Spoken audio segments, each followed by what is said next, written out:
Hello, my name is Emily Floyd. Welcome to Coffee Break. This is a time for me to just bring you what's hitting my inbox and the issues that people are talking about in pediatric practices around the country.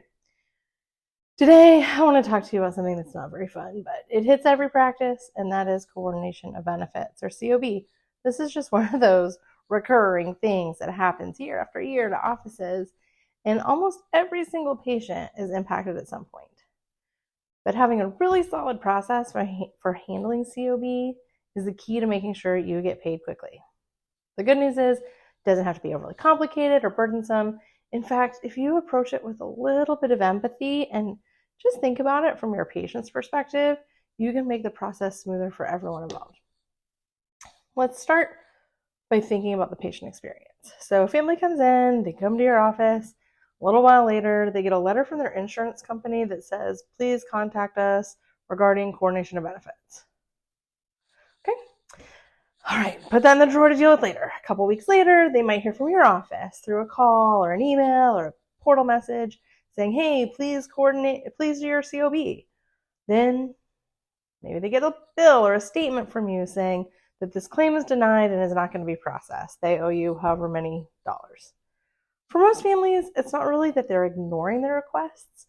The reality is that COB letters and calls from insurance companies are usually pretty vague and confusing.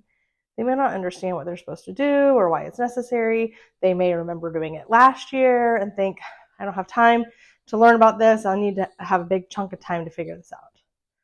This is where a little bit of patience and empathy can really go a long way.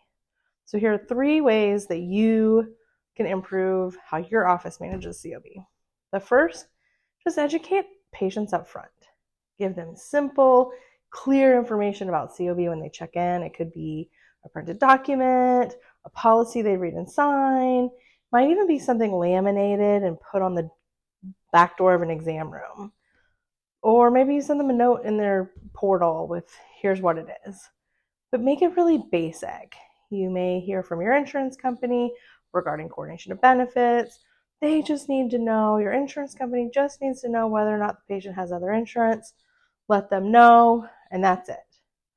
This really small step of educating them can really help because then they know exactly what they need to do.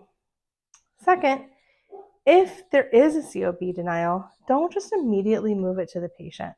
Instead, reach out to the family, explain the situation. Say something like, your insurance company needs information from you to be able to process the claim. It's not something that we can answer for you, but if you give them a quick call, it should be resolved. After you've called, let us know the reference number and who you talked to. We'll follow up from there. This will really help them understand that you're their partner in this. They'll see what the step-by-step process is, and they'll feel a lot more confident knowing what action to take. The third thing is do not give up on COB. If you do have a COB, particularly an old one for a patient, don't stop reaching out. Send reminders, call them. Explain that they don't actually owe that big balance. They just need to make a quick phone call. Even for older COB denials, it's not too late. I have seen claims get paid 2 or 3 years after the denial just because the patient finally called and confirmed that they don't have other insurance, or they didn't at that time. So persistence really does pay off here. So there you have it. Just a few practical ways to handle coordination of benefits in your office.